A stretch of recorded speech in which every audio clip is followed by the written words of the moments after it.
مراحي هايمانوت كريستنا قويتا مدحانيت يسوع كريستوس اب سومن حمامات علة حموس اگر دك مزامورت بمحصاب تحتنا كابليك كساب دقيق علم نزركو احزابون مكبار مدماصن كم زمهاره مهور نجر ملكوت ممر امانيل ملورق يغلصو حموس هصبته اگر يزبحال نايتتنا معلت እዩ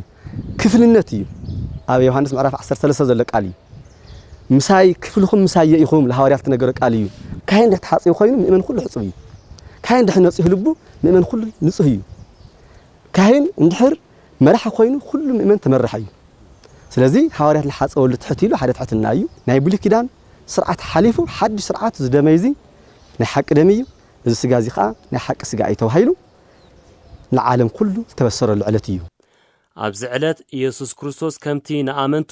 ሓድሽ ህይወት ዘንፈተ መራሕቲ መንግስት እውን ብሓበራዊ ይህን ህዝቢ ትግራይ ተረግሪግዎ ካብ ዘሎ ኩለ መዳይ ዓጸባ ናብ ራህዋ ከሰጋግርዎ ከም ዝግባእ መምህር አማኑኤል ይሕብሩ ሐሙስ እውን ብተመሳሳሊ እቱ ብረውዕልቲ መኸረ ምኽሪ ለመፍጻም እዩ ሓድሽ ህይወት ሓድሽ ምግቢ ሓድሽ ስርዓት ሓድሽ ስጋን ደምን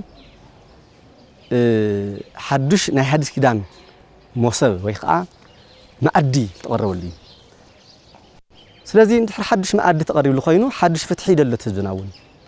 ሓድሽ ሰላም ይደልሎ ሓድሽ ፍቅሪ ይደልሎ መንገዲ ለርእዮ መርሐ ይደልሎ ጸገም ህዝብ ትግራይ ንምፍታሕ ኣብ ምክባር ዝተመስረተ ዘተ ሓደ ማዕዲ ይደል ዝበሉ መምህር አማኑኤል ሓድሕዳው ምትሕልላይን ሓድነትን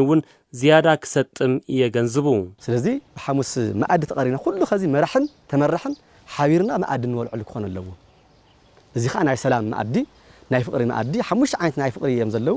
ፍቅረ ሰብንዮ ፍቅረ እግዚአብሔር ንዮ ስለዚህ ካብቶም ሓሙሽ ዓበይቲ ግን ፍቅረ እግዚአብሔር እዩ ፍቅረ ቢጽ ኸ እንደገና ተዛዓበየ እንደገና ፍቅሪ ቢጽከ